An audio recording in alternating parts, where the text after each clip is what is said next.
Mel Gibson walked into a trap and turned it into a stage for redemption. What was meant to be a takedown on The View quickly became a masterclass in composure, truth, and unexpected courage. Facing a hostile panel, Gibson didn't yell or evade. He answered he owned his past, and most importantly, he listened. What unfolded wasn't just a fiery debate about tariffs culture in Hollywood. It was a rare moment when sincerity cut through the noise, a moment that left the hosts stunned, the audience cheering, and the internet erupting. This wasn't a comeback. It was a quiet revolt against cancellation, against silence, and against the idea that only one side gets to define the truth. Mel Gibson knew it wouldn't be a warm welcome. He stepped onto the View set not for a chat but for a confrontation. The hosts were ready. This wasn't just another segment. Behind the scenes, they saw it as their moment to corner him, challenge him, maybe even break him on live TV.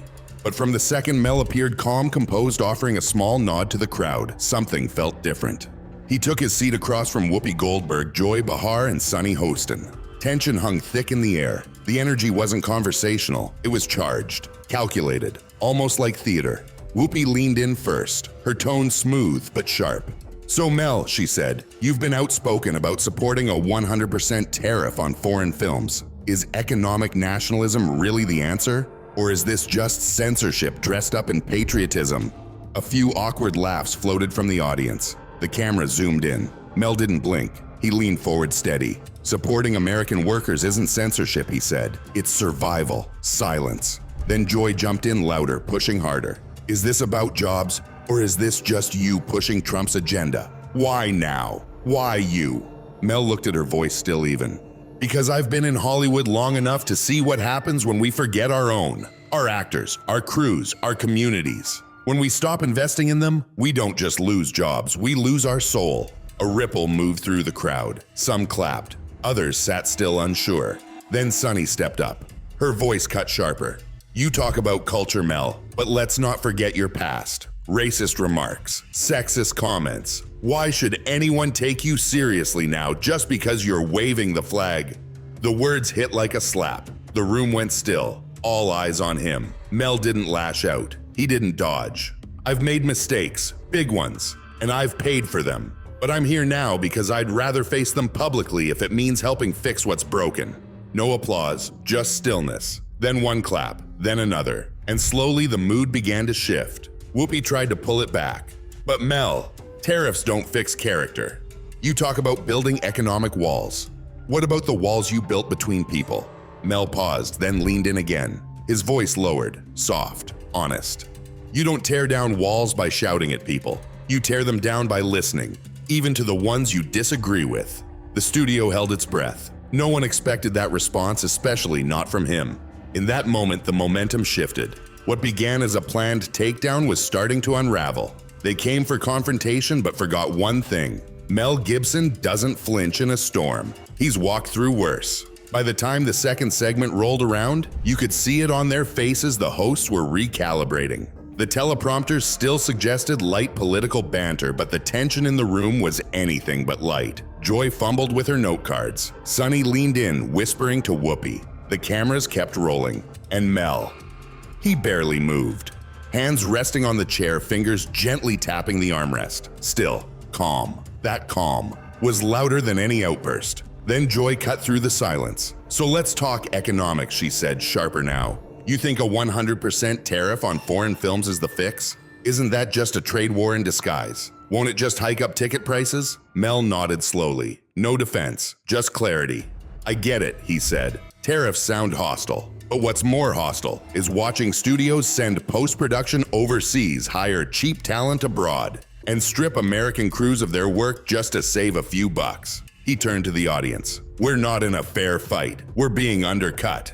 And if we don't draw a line, Hollywood becomes a shell of itself." Scattered applause. A voice in the crowd let out a cheer. The director didn't cut to the audience, but in the control room, palms were starting to sweat. Sunny leaned in. "That's not how capitalism works, though. If you can't compete globally, maybe the problem is you're not offering enough value." Mel's jaw tightened, but his voice stayed level. "You know what capitalism needs to work? Fairness and a grip on reality." He paused.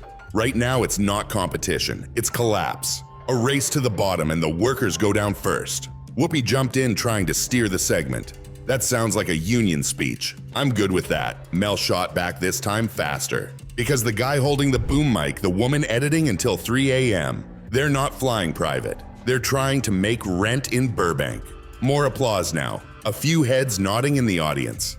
And then Joy played her card. She slid a printed page across the table. From your last interview, she said, reading aloud, America should stop pretending globalism is the answer to everything. Is that still your stance? Mel didn't glance at the paper. He looked straight ahead. Yes, he said. Isn't that just isolationism, she pressed? No, he answered firmly. It's about choosing what's real. He leaned in. We've let globalism become a disguise for exploiting workers, for eroding culture, for breaking trust. He paused again, and this time his voice softened. I'm not saying shut the world out. I'm saying stop selling ourselves short. The words lingered, thick, undeniable. Sunny broke the silence first. You're turning this into some kind of populist crusade. Mel didn't flinch. He leaned forward, still composed, still calm. No, he said. I'm reminding people they deserve better. It wasn't a roar. It didn't need to be. Just like that, the tone in the room shifted. Not a full surrender, but the resistance softened. Joy's next words came out with less edge. We'll be right back. The camera pulled wide. The cut to commercial was quick, but the look in the host's eyes said everything. This wasn't the showdown they planned. And they were running out of moves. Behind the scenes, producers whispered through earpieces, desperately trying to steer the moment back. Audience coordinators waved for applause, but the script had slipped. Something real had entered the room, and it wasn't going away. Mel Gibson wasn't defending a policy anymore. He was defending something deeper presence, and the co-hosts could feel it. They were losing control of the narrative. When the show returned, Sunny went in immediately. No warm-up, no build-up.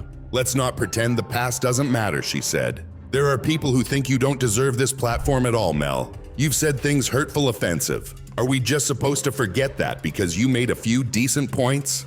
The air got heavier again. Mel took a breath slow and measured, then looked ahead, not dodging, not retreating. I don't want anyone to forget, he said. For a long time I was angry, reckless. I hurt people.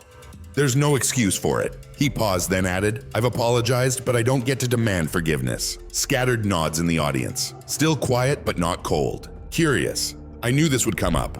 Mel continued. And it should, because real growth doesn't come from hiding the past. It comes from dragging it into the light, staring it down, and asking yourself if you're still that man. It landed. No applause, just focus. Joy tried to pivot. How do we know this isn't just a rebrand, a comeback move? Mel smiled faintly. You don't. You can't. But if I were here chasing applause, I wouldn't be talking about tariffs and culture wars. I'd be selling a sequel. That line struck a chord. Even Whoopi couldn't help but chuckle. But Sunny pressed again. You say you've changed, but this tough guy nationalism, it still sounds like the same old Mel, just wearing a different coat. And there it was. The moment. Mel leaned in, not defensive, but anchored. I don't think it's tough to want your country to stand on its own 2 feet, he said. I think it's responsible. He paused, then softened his voice. And I don't think it's nationalism to love the place that raised you and want better for its people. Everyone's so afraid of being called a name. Mel said quietly that we've forgotten how to stand for something. No one moved. And then it came. Not a gasp, not a rebuttal, but applause. Stronger this time. Longer. Real. The crowd wasn't responding to charisma. They were responding to truth, or at least the courage to speak it plainly. Agreement didn't matter. What mattered was that they were listening. Whoopi glanced down at her notes, almost hesitating. We're going to talk about Hollywood next, she said. But Mel gently interrupted. I am talking about Hollywood. Her brow arched slightly. He didn't miss a beat. When your industry starts treating people like statistics, when global box office becomes the only voice that matters, and when honest dialogue is branded as dangerous, that's not entertainment anymore. That's control. And we should all be concerned about that.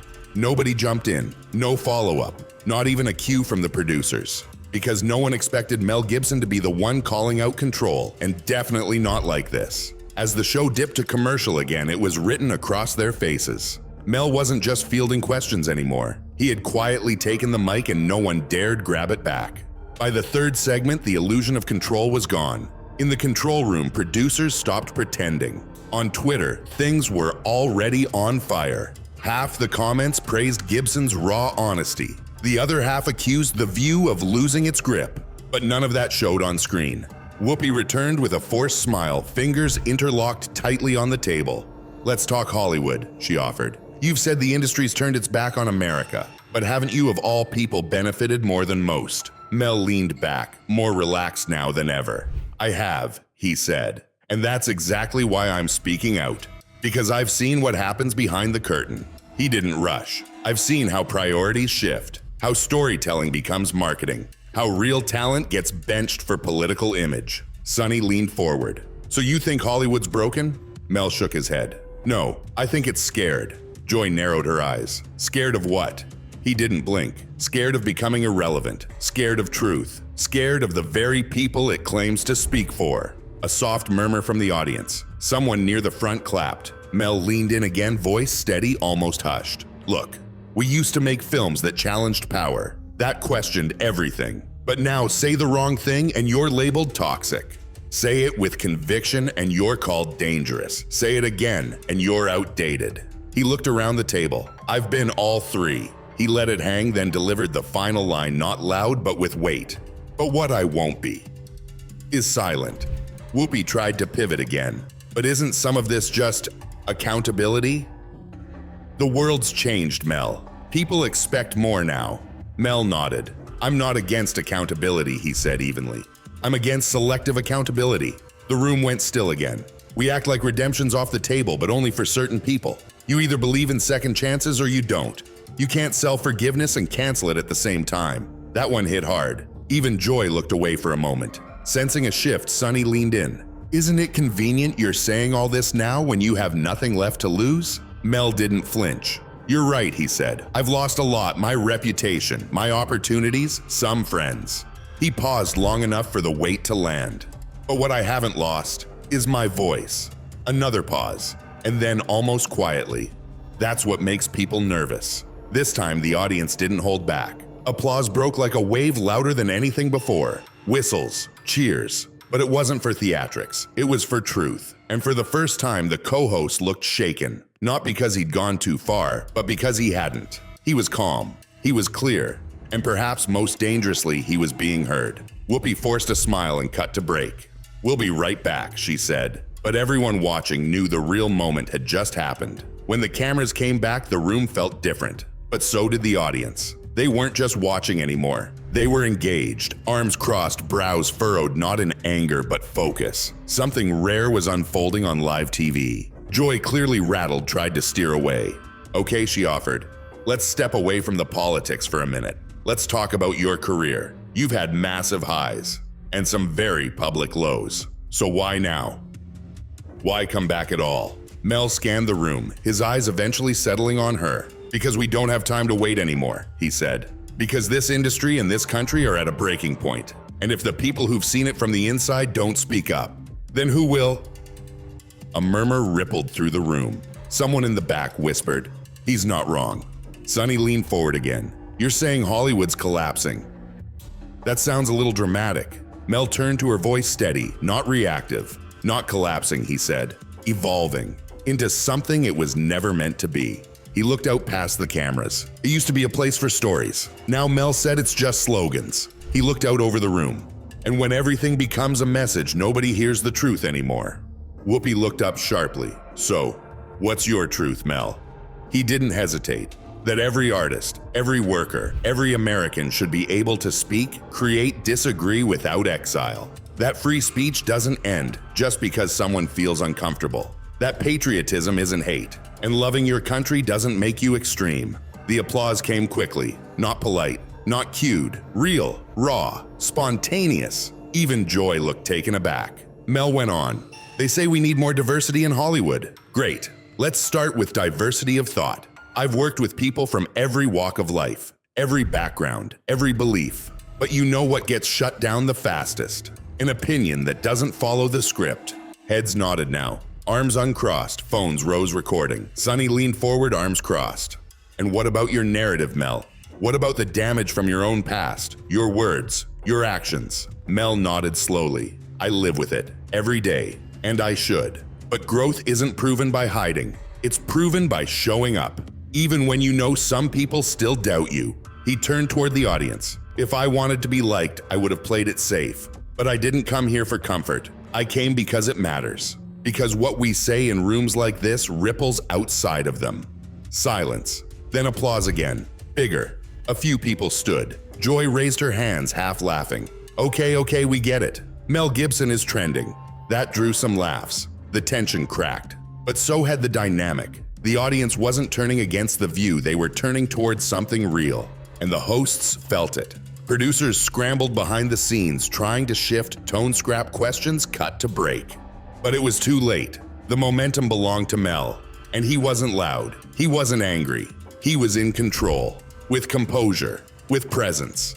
As the next segment began, Whoopi tried to reel things in. Mel, she said, smiling tightly. We've covered politics, the industry you're past. Let's talk solutions. What does Hollywood, what does America need right now?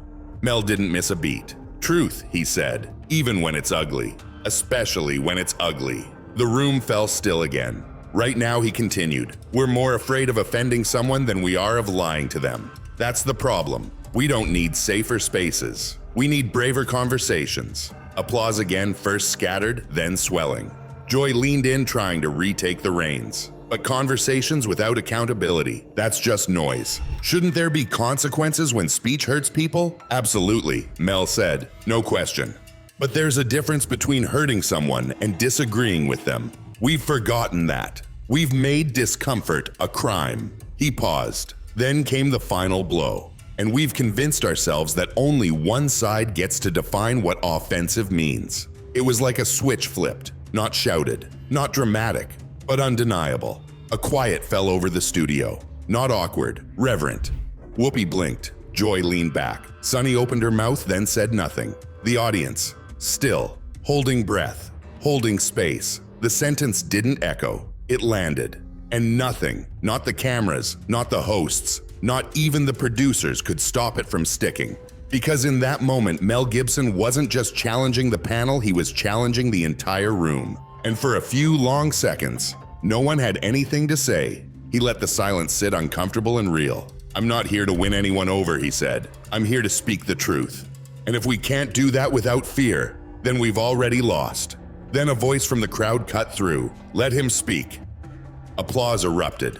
Cheering followed. The host smiled nervously, trying to carry on, but it was clear something had broken loose. The script, the one they wrote in their minds, was gone. Now they were responding to him, and Mel was leading. Another commercial break came, but no one got up. No one looked away, because no one wanted to miss what came next. When they returned, everything looked the same, but it wasn't. The camera swept across the set, but the posture had changed. The smiles were tighter, the energy heavier, and Mel still composed, still steady, but now with an edge, like he knew exactly what this moment meant. Joy jumped in first, her voice louder now, more forceful. You say you're here to speak truth, she pressed. But let's be honest, when you speak, you divide. You're not a unifier, Mel. You've become a symbol for outrage, for the far right, for controversy. Mel took it in, then answered quietly. I can't control what people project onto me, but I can control what I say. And when I see a country ripping itself apart over headlines and hashtags, I'm going to speak, even if it upsets people, especially if it does. Sunny followed fast, her tone sharp. And what about when your words cause the damage? Mel turned to her, voice level direct. Then I take responsibility. But that's not just saying sorry and by disappearing. He looked her in the eyes. Responsibility means standing here, facing it, not hiding. A beat. I'm here. Then quietly, almost painfully honest. Where are the others? The air shifted again. That wasn't just about Mel Gibson. That was about everyone. Everyone who had been silenced, pushed out not for what they'd done, but for what they believed. Whoopi leaned forward slightly, her tone softened. You know, Mel, she exhaled slower now. A lot of people at home. Whoopi said carefully, probably think this is all just a comeback tour. Mel didn't smile. He didn't blink. I don't need a comeback, he said. What I need is a country that hasn't forgotten how to forgive. Silence. Total. The camera cut close on Sunny. She blinked. You could see it in her eyes. That line didn't impress. It pierced. Then Mel turned toward the audience. You don't have to like me, he said. But if you think canceling every flawed person makes the world better, you're not fixing anything. You're just hiding from it. A single clap. Then another. Then more. And suddenly the room exploded applause louder than anything all show. Unscripted, uncontainable. The co-hosts exchanged glances. They didn't need to say it. They'd lost the room. Mel sat back. He didn't smirk, didn't gloat. He just let the sound wash over him quietly, because he knew. They tried to turn him into the villain, but in doing so, they turned him into something else. Someone worth listening to. As the final commercial break wrapped, you could feel the scramble backstage. Segment cards reshuffled. Closing questions rewritten on the fly. Producers whispering urgently through earpieces. Wrap it. Tight. Move on. Fast. But there's no moving on from a moment that rearranges the room. You don't walk away from it. You brace for what comes next. Whoopi, trying to reclaim control, leaned in with a smile that didn't reach her eyes. "Well, Mel, it's been eventful," she said. "Before we go anything, you want to leave our audience with?" Mel nodded. "Yeah," he said quietly. "Don't let the loudest voices in the room tell you what you're allowed to think." The room stirred again. "Don't hand over your voice to anyone who claims to speak for you, left or right, Hollywood or DC. Because once you give it away," he paused, "you don't get it back." It wasn't a punchline. It wasn't a performance. It was a warning. Joy jumped in fast, trying to lighten the weight. "All right. Well, thanks for coming, Mel. We appreciate your, candor. More like thanks for surviving the firestorm we built for you to burn in." But Mel didn't stand just yet. He looked across the table, at each of them. "I know why I was invited here," he said. "You thought you'd teach me a lesson? Remind me I don't belong." Then slowly he turned to the audience. "But here's the thing." He smiled for the first time all show. "You don't get to decide that. I don't need to belong," Mel said quietly to be right. Then he stood. At first, just him. Then slowly people in the audience began rising too. A few, then more. Applause again. Not polite, not prompted, but sharp, loud, final. And just for a second, the camera caught it, Joy glancing off stage. A look that said it all. This wasn't how it was supposed to end. The View doesn't lose control. The View doesn't let the guest dictate the terms. But today, none of it followed the plan. Mel Gibson didn't storm out. He didn't slam doors. He just walked off. And behind him, he left a studio not just rattled but reeling. Ideologically, emotionally, reputationally. The music rolled. The credits crawled. The host tried to smile, but you could see it. The light was gone from their eyes. Laughter sounded, forced hands shuffled papers that no longer mattered. The tension wasn't just on screen, you could feel it through the screen. And then, online it began. Clips, headlines, hashtags. Mel Gibson flips The View on its head. The one sentence that shut down the panel. The moment the crowd turned. The episode had been designed for confrontation, but not for defeat. And while the broadcast had ended, the real show was just beginning. Within minutes, social media flooded with reactions. Short clips, sharply edited, instantly viral. Mel looking Sunny in the eye. Mel calmly answering Whoopi on patriotism. Mel standing as the crowd stood with him. It didn't just trend. It erupted. On Twitter, both sides of the aisle jumped in. Some hailed him as a truth teller, a rare voice with the spine to speak when silence would have been safer. Others criticized the platforming, called the moment dangerous, reckless, calculated. But it didn't matter where you landed, because no one could deny it anymore. That moment changed the conversation. And Mel Gibson, he didn't just survive the firestorm, he owned it. Some called it a PR stunt, a calculated provocation dressed in calm tone and carefully chosen words. But there was no denying the truth. No one was talking about The View's message anymore. They were talking about his. By mid-afternoon, the headlines were everywhere. Mel Gibson hijacks The View and wins the room. Gibson's calm shocks. Daytime TV, our talk shows ready for real debate. Back at the studio, the fallout had already begun. Producers gathered around raw footage, arguing over what clips to upload officially and which ones to quietly leave out. Interns were reassigned to comment section duty, and most comments leaned hard in one direction, Gibson. Then came the leaked email. One staffer wrote bluntly to another, "We brought him in thinking we'd frame him. Instead, he reframed us." Behind closed doors, Joy was reportedly furious. Not because he out-argued her, that was expected, but because he never cracked. They hit him with everything: his past, his politics, his morality. And he never stumbled. Not once. Sunny Hostin said nothing after the show. No posts, no interviews, just silence as she left the building. Even Whoopi, the anchor of the panel, was overheard telling a producer he didn't take the bait, and that they realized was what scared them the most. Mel Gibson didn't spin. He didn't lash out. He didn't even linger. There was no follow-up tweet, no press junket, no victory lap, just silence. And somehow that silence made everything louder. By nightfall, late-night hosts were already referencing it. Some mocked him, some mocked the panel. But even the mockery couldn't erase what had happened. The moment had legs, it had weight. And most of all, it had people thinking. They'd invited him in to corner him, but he walked out and left them cornered by their own assumptions. By morning, the headlines hadn't slowed down. They'd multiplied. Every major outlet had picked it up. And the conversation wasn't about whether he was right or wrong. It was about how one man sat in the fire and never blinked. By morning, the clips from The View had already passed millions of views. Every exchange was being dissected like courtroom testimony, frame by frame, pause by pause. But one line stood above the rest, the one that refused to fade. We've convinced ourselves that only one side gets to define what offensive means. It wasn't shouted, it wasn't dressed in anger, and it wasn't new, but it was true. And deep down, even those who disagreed knew it. He hadn't raised his voice. He hadn't dodged the hard questions. And perhaps most remarkably, he hadn't folded. Instead, Mel Gibson walked into a space designed to dismantle him and dismantled something else entirely, the illusion that narrative is stronger than clarity. But the real impact, it wasn't in the headlines. It wasn't in trending tags or viral reels. It happened quietly, in living rooms, in kitchen tables across the country. Families who had long written him off found themselves watching not out of loyalty, but out of curiosity. They rewound clips, they paused, they talked. Not everyone agreed, but they talked, they listened, they engaged. And isn't that what the show claimed to want all along?